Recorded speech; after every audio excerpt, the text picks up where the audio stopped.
What's going on, guys? Matthew Noah here. I'm going to do a video on growing up in Hyde Park, Chicago. First things first, I'm one away from getting to my goal of 100 subscribers before the end of the year. Hook me up. I subscribe back to anybody that subscribes to me if their profile is public. All right, so about 5th grade, we moved out from Dalton, Illinois to Hyde Park, Chicago.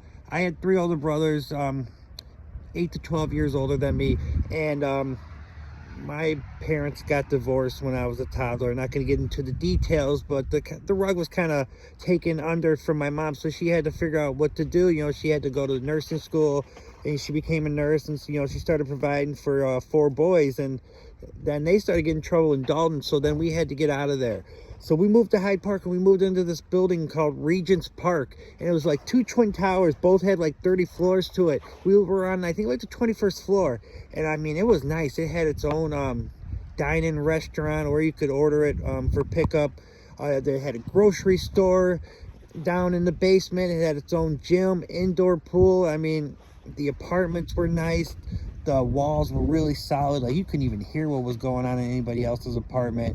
You guys can look up the pictures online. Regent's Park was really nice. But after a few years, you know, I think that place was really expensive. So it was time to get out of there. And then we moved a few blocks away. And then 2 of my older brothers moved into some apartments 3 doors down. So that was cool. They were right there, so I could go chill at their place as well. The food, God, I miss the food because I live in a really small town now, and the food just sucks out here. And a place in particular that was really good in Hyde Park was called Velois's, and it was kind of like cafeteria kitchen style food, but you know, freshly cooked every day.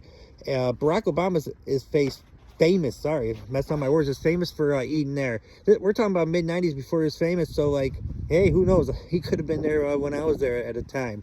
But you know, everything they made was good. The breakfast, they had specials every day. I loved fresh white fish on Fridays, so I miss it. Then other things that were great, they had a place called the Hyde Park Neighborhood Club, after school thing. You know, certain days of the week you could pay $2 and you had open court gyms, and me and my buddies would walk up there and we'd play basketball. And then they had made 6 different half courts at our school I went to. I went to William H. Ray, and we would show up to school like 2 hours before school even started just so we could hoop. You know, it was just something to do.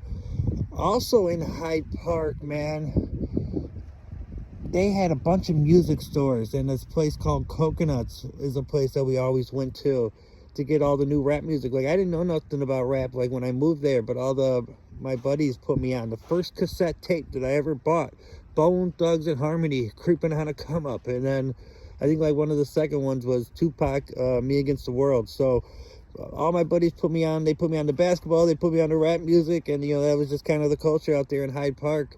But I enjoyed it. You know, shout out to, you know, my best friends out there was Josh, David, Kyle, Andrew. I'm forgetting a few, Lauren, Savannah. If I forgot you guys, I apologize. But man, yeah, Hyde Park was cool. I miss it. Peace out. It's cold out here. I'm getting back inside. Peace.